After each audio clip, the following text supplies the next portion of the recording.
So to have an open eye is to attend.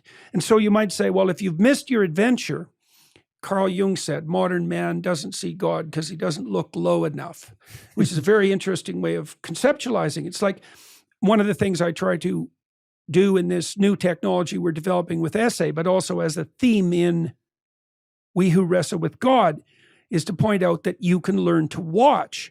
So, for example, when I was dealing with depressed people in my clinical practice, and this is a pretty standard behavioral approach, is one of the things you do with depressed people is you have them track their mood, say maybe every hour during the day. Because a depressed person will assume that they're very unhappy and that that's always there.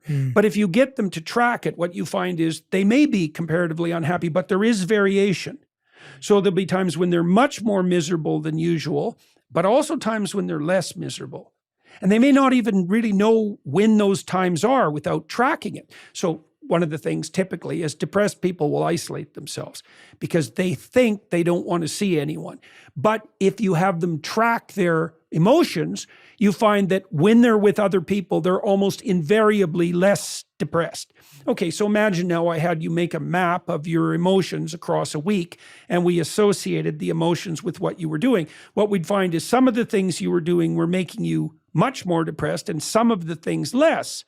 And so then your goal, so the first goal is see that, attend to that, as if you're ignorant even with regards to your own nature. And then the next thing would be, well, how about you do a little bit more of the things that are positive and a little bit less of the things that are negative, right? And then we will remap that and see if you've moved your average mood, you know, up the distribution. And so I would say to people who haven't found their calling is that they're not noticing it in its micro manifestations. You know, it's not going to necessarily announce itself like Gandalf announced himself to the Hobbit. It's going to be subtle.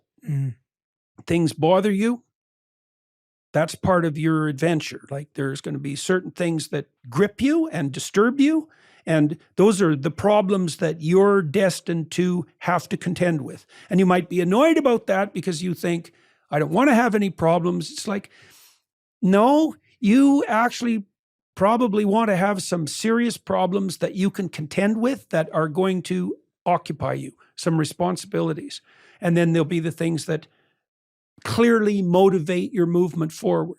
And it's very good to start to understand what those are, to understand that that's how it works first, but then also to understand them in more detail.